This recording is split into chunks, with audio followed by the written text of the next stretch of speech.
Le médecin congolais Denis Mukwege dispose d'une aura et d'une image qui séduit la plupart de ses concitoyens en RDC.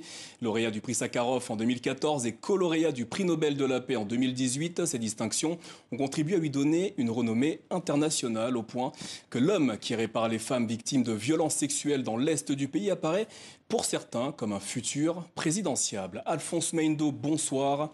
Vous êtes politologue et enseignant à l'université de Kisangani en RDC. Vous faites partie des intellectuels qui ont signé une tribune et qui appellent le docteur Mukwege à se présenter lors de la prochaine présidentielle en RDC. Qu'est-ce qui, selon vous, distingue le docteur Mukwege des autres candidats potentiels dans cette présidentielle en RDC ? Bonsoir. D'abord, ce qui distingue le docteur Mukwege des autres, c'est que c'est d'abord un homme de foi. Ensuite, c'est un homme d'action et qui est très sensible à l'humain et qui s'est toujours battu pour être au service des siens et qui a dépensé une bonne partie de ce qu'il a gagné comme prix. Vous l'avez souligné tout à l'heure.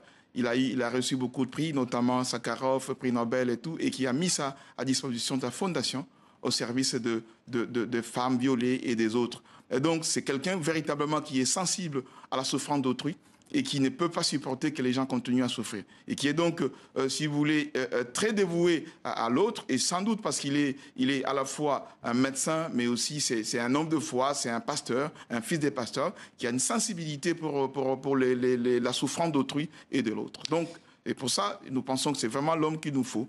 Mais au-delà de ça, c'est quelqu'un qui a un grand leadership, voyez-vous, et qui a une vision et qui veut aller vers quelque chose de nouveau et de différent. Et donc pour nous, quelqu'un de ce genre, nous avons besoin de lui. Vous êtes proche du docteur Mukwege, il faut le dire. Il n'a jamais clairement formulé d'ambition politique. Qu'est-ce qui vous fait croire qu'il a envie, qu'il a l'ambition de diriger la RDC ? Bon, vous savez, j'ai dit tout à l'heure, c'est quand même un homme de foi, un homme d'action. Et cet homme, il est sensible à ce qui se passe dans son pays.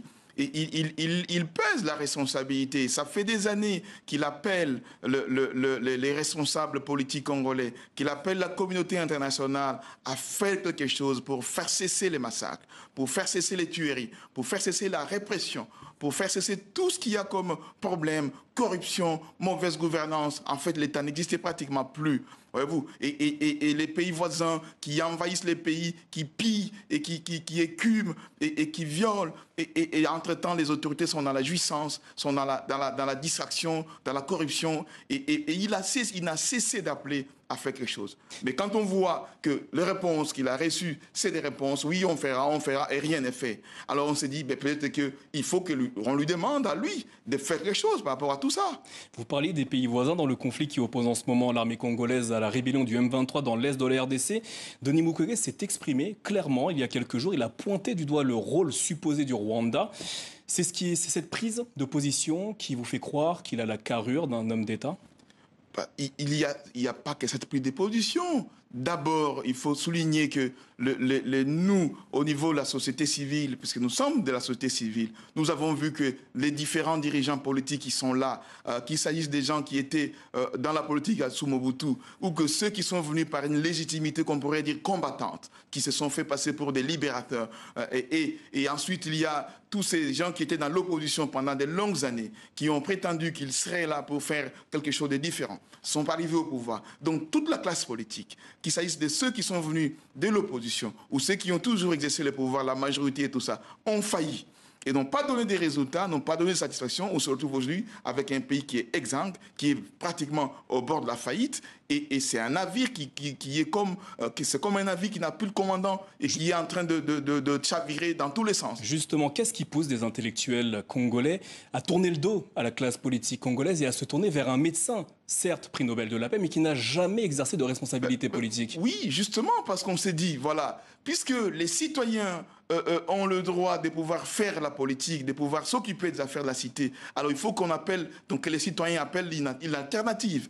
Une alternative, c'est que la société civile peut jouer un rôle différent. Et on l'a vu dans beaucoup de circonstances, que dans beaucoup d'autres pays, y compris l'Europe de l'Est, et même dans l'Antiquité, on trouve des exemples où on a donc la société civile qui s'élève et qui dit, voilà, on peut prendre l'un de nôtre, parce qu'il participe, il vit avec nous au quotidien nos souffrances. Il n'est pas celui qui vit au loin et qui vit dans une espèce de tour d'ivoire et qui ne voit pas la souffrance de son peuple, du fait qu'il partage la souffrance de ses peuples. Et lui-même, c'est un homme qui vit pratiquement prisonnier depuis de longues années dans son hôpital, parce qu'il dénonce le mal, parce qu'il dénonce ce qui se passe. Alors cet homme-là, voyez-vous, qui a la sensibilité, et nous pensons que cet homme-là qui a fait ses preuves, en termes de gestion de la chose au service de l'autre, et il a fait ses preuves en termes de probité, en termes d'intégrité morale. Et c'est cela, si vous voulez, les valeurs dont on a besoin et de leadership. Dans l'appel que vous avez lancé jeudi, vous dites que le degré de décrépitude de la RDC a dépassé tout ce que vous pouviez imaginer.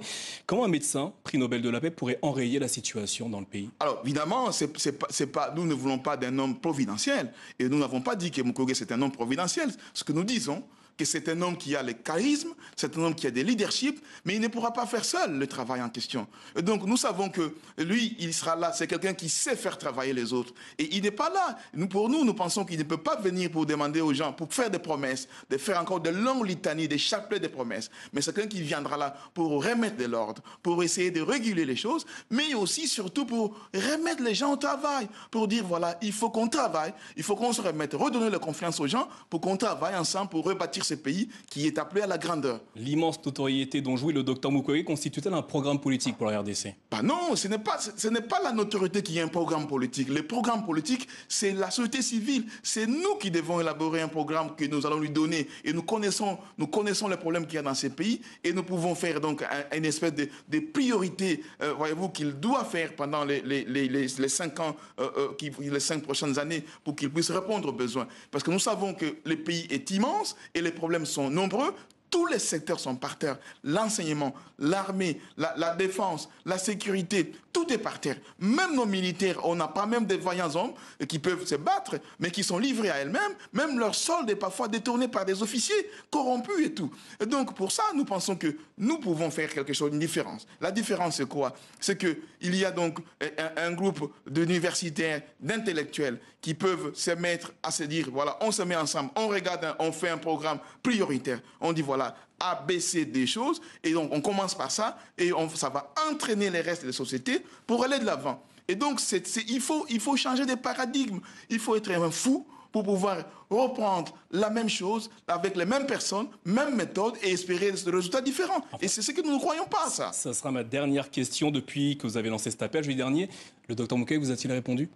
Écoutez, le docteur Mukwege, c'est quelqu'un qui est, je vous ai dit, c'est quelqu'un qui est très réfléchi. Il ne peut pas répondre comme ça, si vous voulez, de manière hâtive. C'est une question, c'est une responsabilité très très lourde. Il pèse sans doute. Il doit prendre le temps. Nous luttons pour la liberté, pour la dignité. Mais nous ne pouvons pas lui imposer d'agir, de répondre immédiatement. Donc il doit prendre son temps. Et je suppose qu'en ce moment, la question pour lui ne se pose plus en termes de j'y vais ou j'y vais pas. La question en ce moment pour lui, je suppose, c'est de se poser la question, comment j'y vais, je le ferai comment, etc. Alphonse Mendo, merci d'avoir répondu à nos questions.